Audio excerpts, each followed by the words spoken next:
This is The Weekly Set, the official podcast of TheTotalScreen.com. Episode 167, recorded August 3rd, 2018.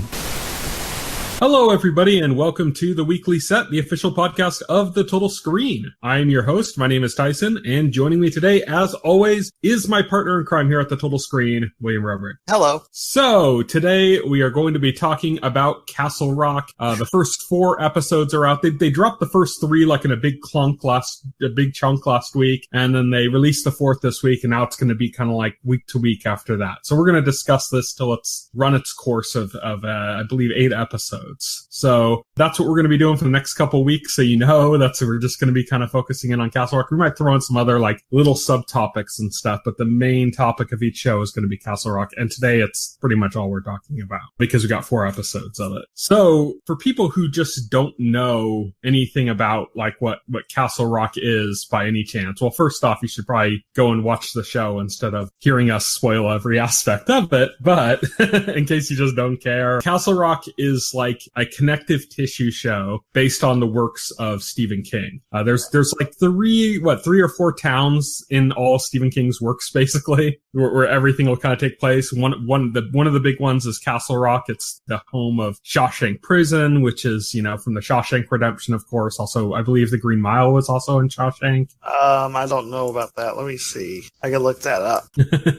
Look that up while I kind of talk a little bit more about it. But it's basically, there's all these kind of like New England towns that Stephen King kind of focuses in on. That's where he grew up, and that's where kind of like all of his stuff is set. And it's got a few fictional towns that are kind of the real strong basis. This show is all about Castle Rock, and it's got connective tissues with all the show. So you'll see maybe a newspaper clipping about a rabid dog. Well, that's Cujo. You'll see like something about, there's references. There's a lot of references to the Shawshank Redemption because the prison, Shawshank Prison, is like the central figure in the story that they're telling here. So, but I like that they didn't just have it take place in Shawshank. Like if they had just done that, like that would have been okay, I guess. But what I really like, they're like, oh, you can still see where the warden blew his brains out. A direct reference to the end of Shawshank Redemption. Well, the Green Mile takes place in Cold Mountain Penitentiary. Okay, a different one. So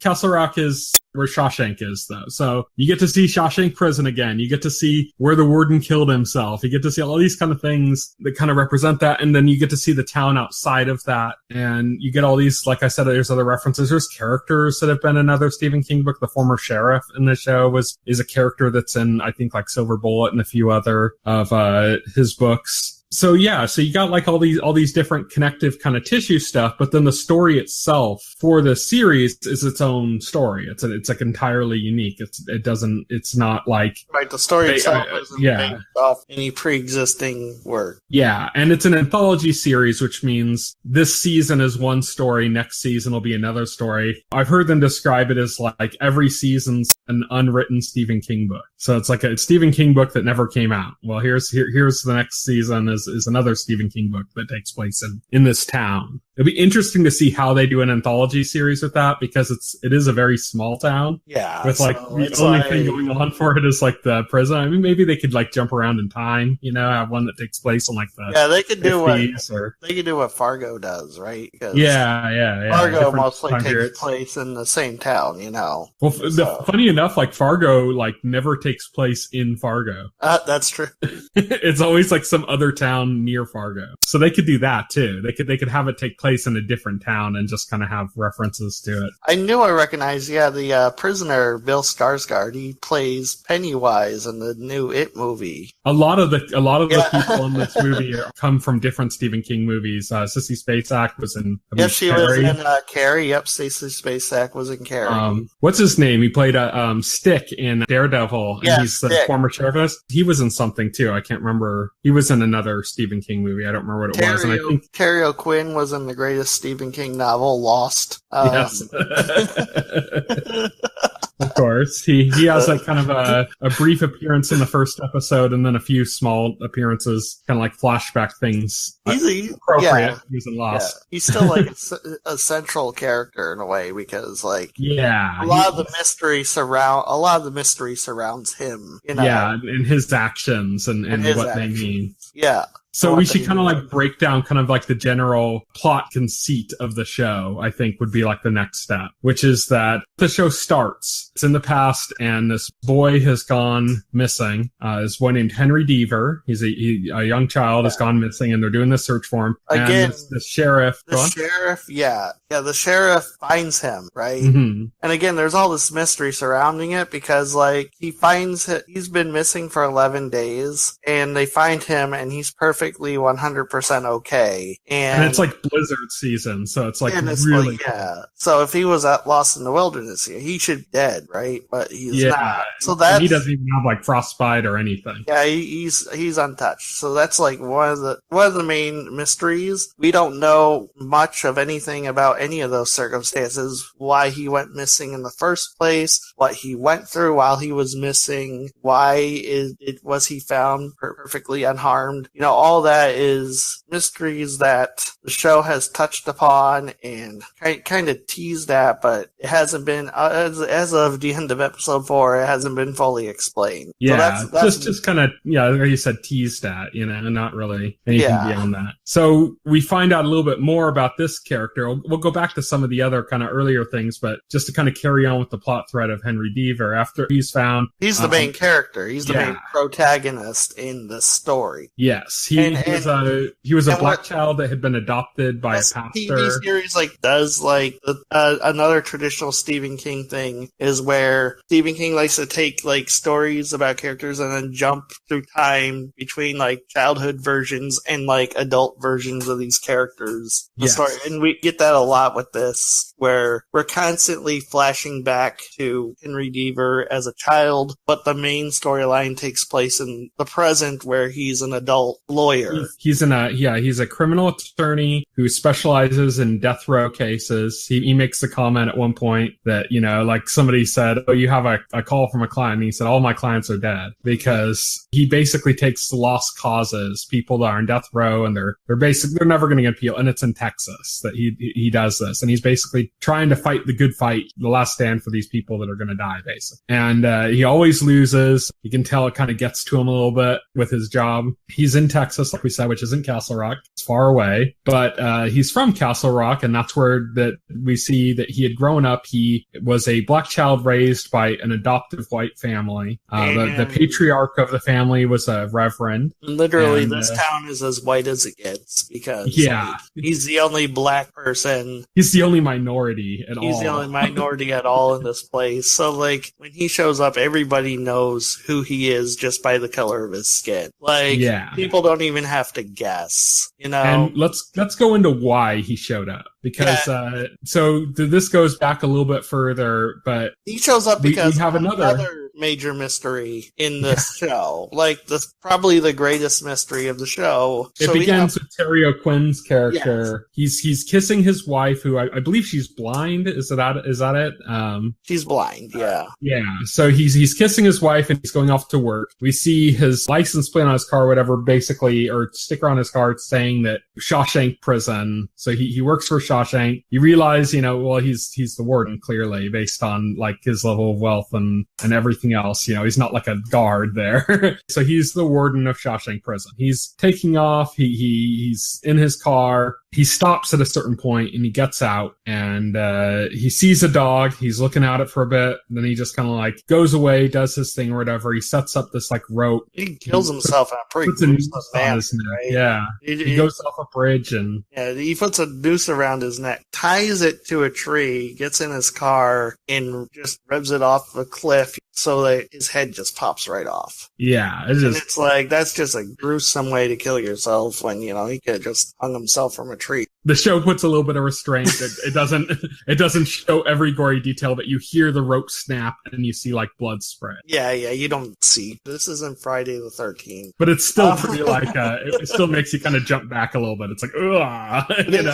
Because of the gruesome nature of it, because you know what happened. Like, yeah. You don't have to see it. You just know. It's an unusually gruesome death. So after he dies, we see the prison, and a woman is being brought through the prison. She's like an executive or something. We find out that the prison's been privatized, and this was going through before the warden killed himself. And she's kind of being brought in as like the new warden of this prison as like a private complex. And they're going through the prison, kind of checking up stuff, trying to find out She finds out, well, first off, she finds out from one of the guards that there's an entire wing that's been closed off for 30 years by the previous warden, and she immediately wants to know why, and furthermore, she wants that wing opened so that she could use it to house prisoners. Like, you can bust in prisoners from all over the place. Yeah, she's immediately like upset that like there's apparently wasted space in that prison they could be using. So she sends the guard that had reported this to her and another guard out to kind of just check out the wing. Yeah, to check out the wing, to clean it up and get it ready, so that they could use it. And in the process of that, the one guard finds out exactly why that wing was closed. And it was closed because of Bill Skarsgård. Yeah. Bill Skarsgård, who played, as you'd mentioned, Pennywise in the new It movie. Yeah, the new It remake. He's also one of the Skarsgård brothers, they're basically like the Swedish Baldwins. Yeah, basically. The whole family is actors, You might recognize his brother as Eric from True Blood. Oh, yeah, you're right. Wow, yeah. So, so they find him, he's in a cage. Yeah, he's in a cage, just in his, no idea how long he's been there, but... There's no record of him, nothing. So the prison doesn't know what to do with this guy, and they can't just release him because, well, the warden's worried of this getting out, that the prison basically kidnapped somebody and held them, in the prison, that's a PR nightmare. So, yeah. So they decide the best thing they can do is to keep him prisoner, and I don't exactly know what they're doing. They're just like holding him and kind of like trying to forget that it was ever a thing. Well, the idea is immediately floated. Let's put him in a cell with somebody that's like really violent. Oh yeah. And just let the problem solve itself, Yeah, just let him be killed. At the beginning, they're not quite committing to that yet. Well, they interview him. They don't want to take that step. Interview him. This guy is a mute. He doesn't talk. He doesn't have a name. He doesn't he's not like mute as in he's unable to talk. He isn't talking at all. He isn't talking. He doesn't seem to he just seems out of it. He seems like he's like completely out of it. Yeah. Yeah. Like he doesn't even know where he is. And then finally, when he does speak, he just says Henry Deaver. This is what they think that's his name. And the one guard tells the other guard, he says, "That's not Henry Deaver." And he's like, yeah, because they know who he is. Because they know who he is. Because as we come to find out pretty quickly, not only we mentioned this whole incident with Henry Deaver, but what we didn't mention is that the town kind of reviles him. Yes, for something else that they haven't touched upon yet. Yeah, and I just figure we'll just jump into that now because that's kind of it plays into basically the way when he said that's not Henry Deaver, Basically, Henry Deaver is accused of killing his father, his adopted father, when he had disappeared as a boy. Mm-hmm. So basically, like because he disappeared and because he just kind of showed up with no damage to him, nothing, and then during all of that kerfuffle of trying to find him, during that chaos, his father got really sick and then ended up dying. And the idea is that Henry did that to his dad on purpose. Like he hated his dad and he killed him. Apparently he was a problem child. We haven't really gotten too much more on him being a problem child yet. We haven't, Right. they hinted at that, but we don't. We got a really know hint much that his adopted father there, who he supposedly killed, was abusive. Mm-hmm. We've gotten hints of that, and we saw hints where Henry did eat him, but that's all we've gotten as far as that. But anyway, to get back to, so this guy says Henry's name, and the one guard, this spurs this one guard to, as soon as he learns that. We should mention it's the same guard that told the warden about the block. It's the same guard that found the guy in the cage. Mm-hmm. So this is the same character. This is the same has a character. crisis of conscience. Yeah, he has a crisis of conscience. In fact, it turns out he does not like what's going on in the prison. He doesn't like the way the prison treats the inmates, the way the guards treat inmates. He is miserable working in that prison. He dreams of getting out and doing anything else. He even says at one point, Henry Deaver even says, the only reason I'm working at that prison is because there isn't a Walmart nearby. Yeah. Yeah. He's got a child on the way and he needs money for his family. Yeah. So he basically makes it known he would literally take any other job than job at that prison if it was available. And it's also mentioned elsewhere that that prison is the only employer in the town. Yeah. Pretty much. It's the largest employer. Yeah, it's kind of, there isn't much left to this town. It's on the verge of becoming a ghost town, basically. It's circling the drain. If somebody shows up at a bar, they probably work at the prison. They show up at a restaurant, they probably work at a prison. It's everybody there pretty much works at the prison, except for the other places that serve the people who work in the prison. Whatever bars. And except for bars and restaurants and other, schools, whatever.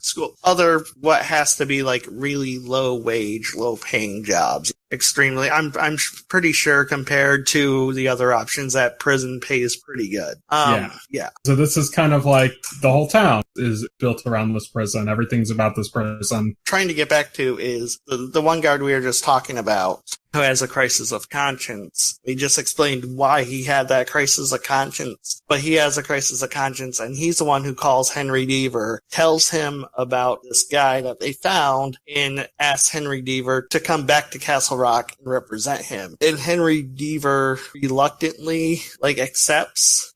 Castle Rock isn't a place Henry Deaver was expected to ever go back to or excited to go back to. That he would rather not have ever come back to Castle Rock, but first thing he does when he gets to town, besides getting kind of hate stares from locals, he goes to where his father is supposed to be buried and finds it paved over. And he's like, what the fuck? What's going on? And then he's kind of looking around there. He goes to his house where his mom is, and we're very quickly made aware that she's senile. Takes her a second to realize who he is and everything. We also find out that she's living with the former sheriff. Yeah. Who found him. Scott Glenn is the actor. He's the former sheriff of Castle Rock. He's the one who found him when he had disappeared when he was younger. And so he's kind of in an adversarial relationship with this former sheriff about his relationship with his mom. He doesn't like that. He doesn't like the fact that he's in a relationship with his mom. Henry's not liking that fact. He thinks he has bad intentions with his mother, or he just doesn't trust him, or so there's friction there. And it's very clear also that even though he's the one that found him, that the former sheriff himself is not necessarily the biggest fan of Henry Deaver either. Right, and that's because he claims, and this is revealed, he reveals this to Henry in episode 4, but that's because he claims that he was alone with Henry's father as he was dying, and Henry's father handed him a piece of paper saying he did it. Saying Henry did it, yeah. Yeah, so he hates Henry because he unequivocally believes that Henry did it based on a note from a first-hand source, which was the murder victim. We should note here just very quickly that at the very least... Well, this brings us to another character. This brings us around to another character, Molly Strand, who we meet for the first time as when Henry returns to Castle Rock, because as he's getting off the bus, literally, she is in her car car. She sees him, and upon seeing him, she immediately like kind of slinks down on her seat, kind of hoping he doesn't notice her. So right off the bat, we know there's something off about this woman. Well, our first impression of her, she's buying pills from this like teenager. Yeah. Which isn't a good first impression. So right off the bat, we know there's something off about this woman. And it turns out that she's had an obsession with Henry since they were kids. She's lived across the street from Henry, and it's shown that she has an obsession with Henry. Eventually it's revealed that she is psychic. And as they would say in a Stephen King book, she has the shine. Yeah, she has the shine. Exactly. She is connected to Henry psychically. That's why she's obsessed with him. And then also the psychic stuff is also why she's on drugs. She feels down the voices. She feels and hears what other people are experiencing, and for some people it's stronger than others. And for Henry, it seems to be especially strong because she feels and hears everything Henry is going through when he goes through it. So this is what we eventually find out. And again, it's a lot of implication because we don't see outright confirms, but we know Henry hated his father. We got the idea that Henry's father was abusive. And so what happens is one night young Molly sneaks into the house and feeling everything Henry's feeling, and feeling sympathy for Henry. She is the one who kills Henry's father. He had already been injured at that point. Yeah, he had all. Yeah, oh yeah. She didn't just go and kill a fully healthy grown man. That'd be ridiculous. That was that's the injury or whatever had happened to him is what he had blamed Henry for to the sheriff. Okay. So yeah, and we still don't know what that's all about. She killed him with finality. She finished him. She finished him, but she didn't injure him. You're right. I didn't even think about that angle, but you're right. So we don't know who originally hurt him. Yeah, we don't know how he blames Henry. We don't know if it was or wasn't. Yeah, we don't know if it was or wasn't. But she finished him, basically. So now she has like nightmares and visions about what she did. These visions usually involve Henry's father, coming back to exact vengeance upon her in some way. We see this twice. At the beginning of episode 3, she has a vivid dream where she walks into a church and he is at the head of the congregation and the congregation is all bandaged up like him, and then at the end of episode 3 where he appears in her house and attempts to kill her. So, yeah. So this could be simple visions, or this could also be related to her shine, like the fact that maybe we don't know. Kind of like being haunted or something. We don't really know. The show's pretty vague about this kind of stuff, which I know some people don't like. I like it. I like the vagueness of it. But and I do, yeah. So that's Molly. There's more we can say about Molly, but there's other more important points I think we should get to first, which is that's what I was thinking. Let's get back to the kid, the guy that was found in the prison. We see a scene where we find out that the warden himself had put this kid there. And we find out the motivations. We don't learn much about this kid through the 4 episodes. Literally, we really literally don't know anything about him except for we get flashbacks and a few words. The most we learn is what the warden thinks, which cannot be confirmed at all. But the warden eventually, Terry O'Quinn's character, eventually gets it in his head that Castle Rock is an evil place, and somehow he has to be its protector. He has to be like, he prays to God and asks God to make him Castle Rock's protector, and then he complains that God wouldn't answer, and then he's just waiting for the right time, apparently. And then he says, like, finally God answered my prayers. And that's revealed through another bit of dialogue from the former sheriff, that one night the warden was speeding and he stopped him. And when he stopped the warden, in a traffic stop, the warden, exasperated, told him that he had found and caught the devil. That the devil was a literal, real person living in Castle Rock, and he found him and he caught him. We should mention the former sheriff is imparting this wisdom or this knowledge to the new warden at a bar. Yes. And through that, it's implied that this kid is the devil. Yes. Which, who knows? The devil incarnate, do not let him out. That's basically the implication. He's saying, do not let this kid out. You know, like, since he's been locked up, things have been better in Castle Rock. Do not let him out. Which is debatable because the kid's been locked up and it doesn't look like a place. It is a utopia. Looks like less mysterious deaths, maybe. Maybe less mysterious deaths, but we're given like a flashback, for example, where we see that Terry O'Quinn's character, when he was a teenager, was on like the high school football team or something, and he got hit really hard, and it looked like he was like basically dead or something. And then he just kind of woke up, and everyone was like, "Oh, it's great," you know. And then like almost the exact same time, his brother was like a mascot or something of the team and like killed himself, like jumped from the roof of the school building or something. And it's basically when Terry O'Quinn's character is like talking about the evil of the town and how things are rotten and stuff. That's one of the reasons he gives. That's one of the reasons he gives for coming to this belief. Yes. Right. And Henry Deaver goes to his house. He searches through his stuff. That's where he finds the news clippings that mention the other Stephen King stuff. You know, those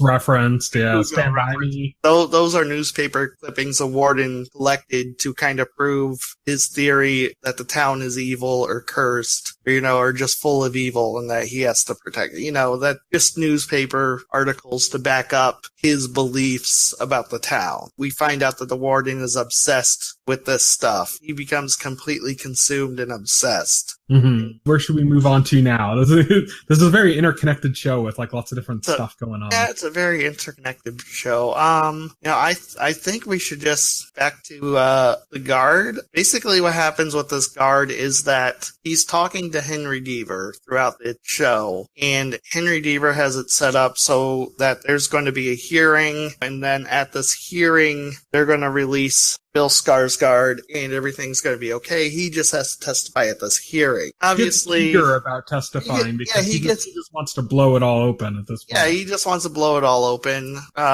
sink the prison, and then get the hell out of there. That's what he wants to do. And then finally things come to a head with this character when he apparently gets a message from Henry Deaver basically giving up and saying, because they offer him a settlement, which basically says, we'll let him go. We'll let the prisoner go. We'll give him like a ton of money. And as long as you agree to be quiet about this and that you can't just sweep it under the rug. Yeah. You can't hold any of the prison or anybody in it liable for what happened. Yeah. So sweep it under the rug. Henry rejects this outright. But then at the end of episode 4, it seems because of family issues. Yeah, he's shaken. This is also after he's told that his father blamed him for the murder. Yeah, this is after a former sheriff told him that his father blamed him for the murder. And he had an argument with his mother where the sheriff suggested to his mother that she moved to Texas to be closer to him. And so he has a minor argument with her where she says she's not moving to Texas. She's not moving away from Castle Rock. No. Castle Rock's her home, and she doesn't want to lose it. So citing those family issues, Henry calls this guard and basically gives up. And this makes him snap. And we should say before this that this guard, for I think the last 2 episodes, through episode 3 and 4, we see that he's in his prison routine that he's been having. There's like, you know, another person. He kind of handles surveillance in the prison, like watching the video. Shift, like the person whose shift is prior to his. He always has some snide remark about him not smiling. Yeah. And then he gives some kind of creepy fake smile, and he goes in there, and we see that he's kind of cracking up. There's one instance where he thinks he sees like a kind of like a prison riot or something. This is the first episode. This is like one of the first big fake outs where he sees like apparently the new prisoner like just walks out of the prison and like everybody's dead. But they're not. He freaks out, and he even discharges his weapon, almost hitting another guard, freaking everybody out. And then he's like, that's kind of, I think, around when he just decided, I'm all in about closing this prison. He just wanted to get out at that point, and really kind of cemented that for him. But then, like, you know, throughout this whole thing, you could see he's starting to crack up from working in the surveillance room. He draws all these happy faces on the monitors at one point with like a marker. And this is kind of like, but this is like the last straw. He can't take anymore. When he gets that call from Henry Deaver, he goes and he draws something else on the monitors. We see that he's basically X'd them all out. And then we see largely on the surveillance cameras. I love the way this was done. There's like an old song playing on, you know, like this that just sounds creepy in the way like old music often does when it's paired with violence. And he's kind of like walking through the prison, just killing all the guards. Just casually killing all the guards. Yep. Yeah. I mean, and it's like, it's not causing a prison riot. The prisoners are freaked out too. Because he's just like casually walking up and just shooting him in the head. Right. Like it's no big deal, you know? Like at one point there's like the guards are reacting. They don't even know it's a guard that's him that's doing it. And they're like running by him and he just kills them all. Yeah, and he just kills them all. It finally gets to a point where he gets to Henry Deaver and he just says, I'm ready to You happen to be in the office, yeah. Yeah, and he just stops and he says, I'm ready to testify now. That's when like SWAT armored guards like shoot him down and kill him. Yeah, they detonate like a smoke bomb right in his face pretty much. Yeah, and they fire off and kill him. Yeah, and that's like, damn, that's the ending of episode 4. And that was like, damn, holy shit. Let's talk a little bit more about Molly. Okay. So we had brought up before there's a little bit more. We had a scene where she had gone, okay, well, first off, we should say that she's a real estate agent. That's like, I guess, the easiest segue in there. And that she has this kind of plan, you know, that her sister doesn't agree with, but she forced Castle her Rock sister's great signature. again. Basically, yeah. She wants to revitalize Castle Rock. And so she has this whole plan for it, but she's kind of known to be somebody that kind of gets a great idea and then freaks out and can't like blows it basically. So she's in this state. She ends up forging a letter from her sister so she can get access to some of her inheritance money so that she can, you know, use the funding to make this presentation. She's going to go on like this show called Local Color that kind of talks about like, you know, just different stuff from the area about revitalizing things. So she's going to go on the show for that. And at this point, she's like met up with Henry Deaver again and talked to him. She was like trying to avoid him at one point, but at this point, she's actively talking to him and everything. And she goes on and she's on Local Color, and she basically, in the middle of the show, she kind of has a moment where it looks like she's going to like just kind of close off and not say anything, but instead just kind of like opens up about, there's a guy just who showed up in Shawshank and nobody's doing anything. It just kind of says that like right on the air. Right. And kind of shocks everybody. Then we see like other stuff going on with her. Like she's, like we said, she's been using drugs to kind of dampen her psychic abilities. And at one point she goes back to her dealer and he says, I'm out. I have nothing I can give you. And she's like, I need this. And she's like, well, you can try your luck with some other guy that she had mentioned, that he mentions. You can try your luck with this guy. So she goes there, and that's when we get like this very like Children of the Corn vibe thing that's not fully realized yet. Like, I feel like something's got to come from this, you know? Because we see all these kids doing this like mock trial wearing like masks and stuff, and it's creepy as shit. And we have no idea kind of like what any of that means. Like, it just kind of happens out of nowhere and just kind of resolves itself. So there's got to be more to that. Is there anything more to kind of say about her character? I mean, that's just like a hanging not really. plot thread. That's like, you know, everything. I could see that being something that comes up in like another season, like where they drop kind of a hint at it, and then like the next season is more focused on something like that. You know, I don't know. It was a very Children of the Corn kind of moment. That's what I was talking about earlier when I was like, okay, yeah, that's just there for the sake of being creepy. I really hated they gotta come back to that at some point though. Because they're not. Come on, they're not. That was there for added creepiness, and it has nothing to do with the plot. It has nothing to do with anything. It was just there, and I hated that. I was like, why? Okay, like instead of just inserting random creepy shit, just have stuff happen. How about that? You wouldn't have to put that scene in there if you did things. That's. I still feel like something can come from that. Maybe not even this season, but maybe there's. I was like super frustrated at that scene because I was like, why? I mean, because it's super creepy, and then you're kind of wondering what's going on, and then it's immediately revealed to be completely trivial because like they apparently like sentence Molly to death and take her to the death house, and then it's immediately trivialized by a guy saying, "No, I'm the drug dealer. I got your drugs." I'm like, oh, okay. What was all of that? That was just there for the sake. Don't do that, TV show. Don't do that. Okay? I still feel like that could be something that comes be creepy through the story. Don't just add shit because what you wrote didn't come out creepy enough. Okay, that's the problem of your writing. Fix that. Maybe at the point the devil's released from his cell, these kids will become like actual like children from the park. Yeah, right.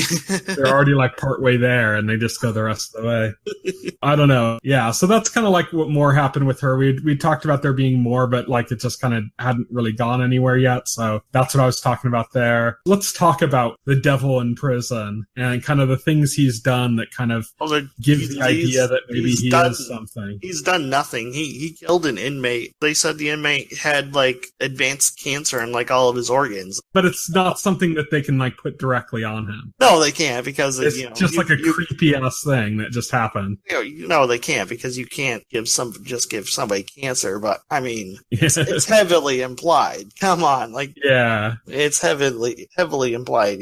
There's also the moment that he apparently like it looked like he led a mouse to its death in a mousetrap. Mm-hmm. Like he was just like looking at a mouse, which I think was like a reference to like the Green Mile, and he's like kind of looking at the mouse and just kind of like it looks like he just guides it with his eyes right into a mousetrap and kills it. Like and then we had the scene with the one surveillance guy kind of like hallucinating everybody being dead after the guy had been like staring at him through the camera. And so there's been like these kind of like little hints that like, okay, this guy might actually be the devil. I particularly liked, I think it was in the 4th episode when the one like warden's assistant or something, or deputy warden, like kind of was talking to him about like feeding some guy in like Afghanistan his own teeth or something. And he's trying to kind of be like real threatening and like trying to like psych the guy out, and it just backfires completely.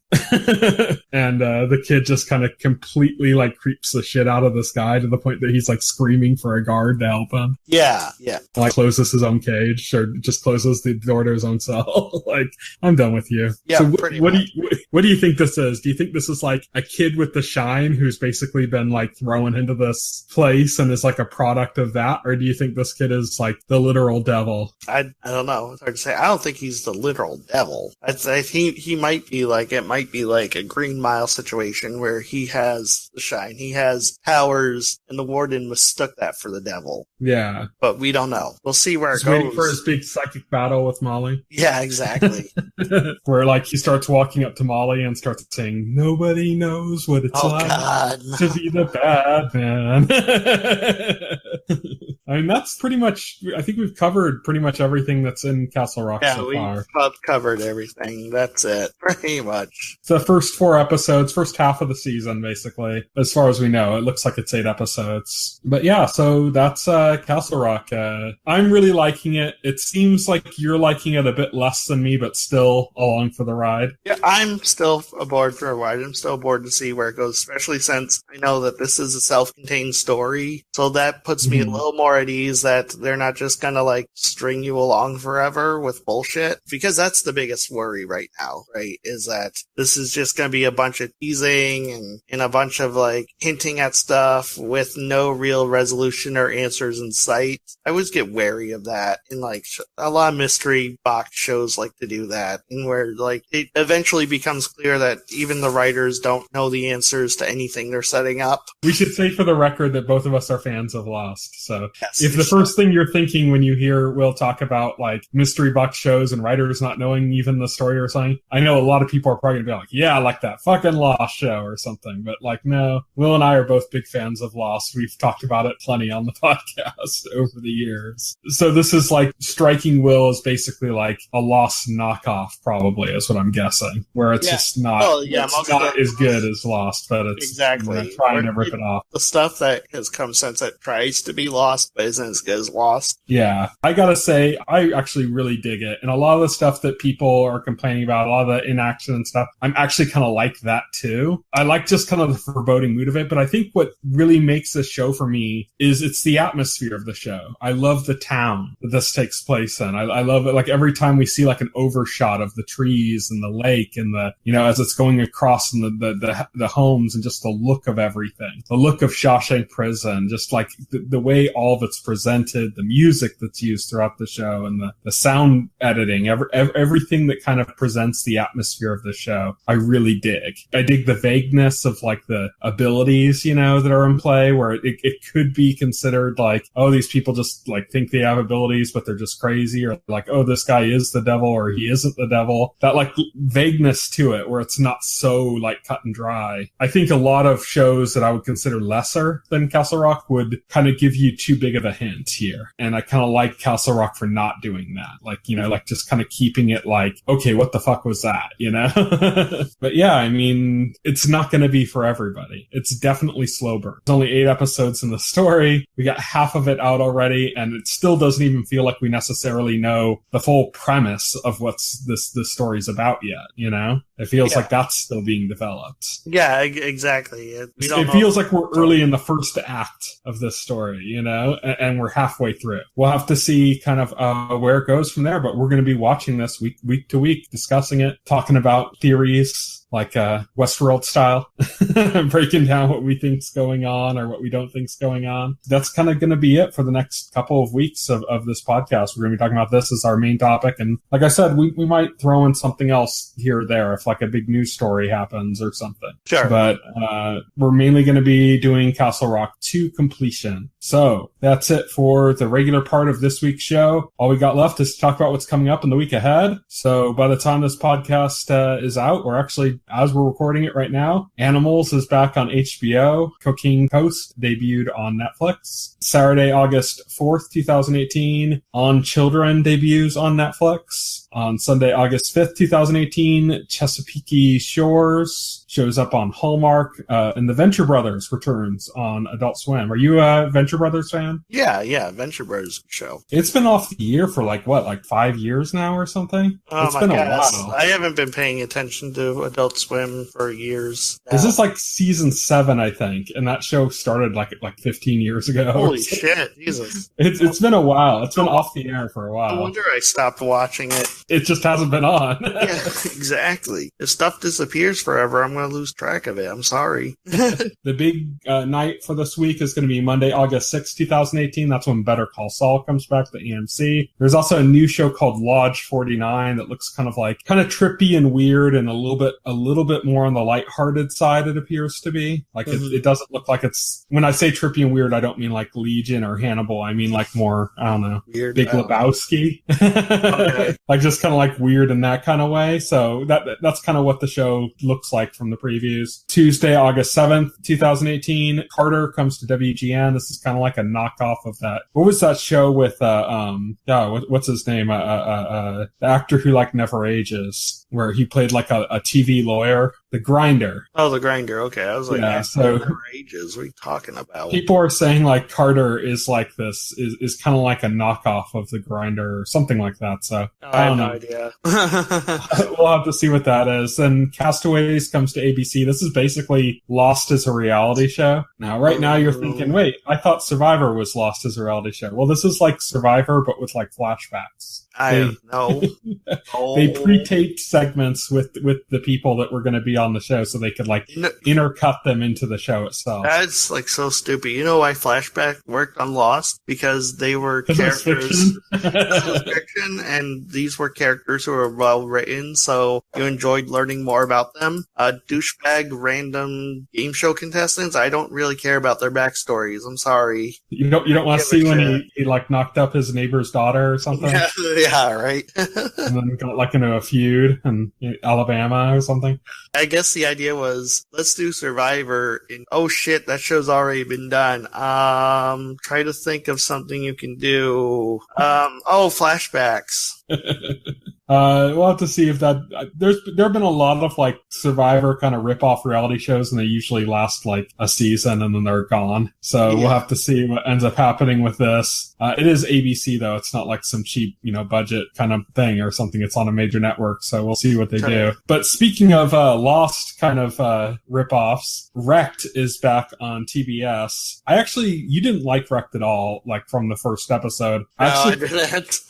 I actually liked it. It it is everything you said it is. It's stupid. But I kind of enjoyed it as it went on, and I like where it's going with next season, apparently. It looks like they're kind of doing a quasi, like, battle royale / the deadliest, what's that short story called? Is it The Deadliest Game? The one about hunting humans? They basically got off of the island that they were on before, and they crash landed on another island that turns out to be owned by this billionaire who's basically going to do like a Deadliest Game meets battle royale thing. Like they're like going to hunt them or like have them hunt each other kind of thing. I guess. But yeah, so that's Wrecked. Then on Thursday, August 9th, 2018, Perdita comes to Netflix. It's another one of their foreign series. They're doing a lot of these. Speaking of which, on Friday, August 10th, 2018, La Casa de las Flores comes back to Netflix. That's kind of a hit for them at Netflix. That's one of their Spanish language foreign series. All About the Washingtons also comes back to Netflix, as does Insatiable debuts on Netflix. Voltron comes back to Netflix again. This whole like what's coming up in the week ahead list is like all like it's half Netflix, half everything else. And then Ordeal by Innocence comes to Amazon. So that's what's coming up in the week ahead. As I already mentioned, we're going to be talking about Castle Rock again next week, episode 5 of Castle Rock. Until then, you can reach me on Twitter. I'm at Tyson Gifford. You can reach Will. He is at Voxel Hero. You can check out our Facebook page and our YouTube channel, as well as our site, thetotalscreen.com. You can subscribe to the podcast through any major podcast client like iTunes or Pocket Cast. And the entire backlog of our podcast is available on our YouTube channel, as well as a plethora of other content from bygone days and bygone websites that have been affiliated with this podcast at various times. Bygone days and bygone websites, yes. You can see Will and I talk about Hannibal or Game of Thrones, episode by episode. So you can check out all that out if you want on our YouTube channel, as well as, like I said, the entire run of our podcast, all 167 episodes of it. So thank you, everybody, for listening. Good night. Good night. If you would like to reach out to us and make a comment, send an email to contact@thetotalscreen.com. Stay tuned to The Total Screen for the very best in genre television.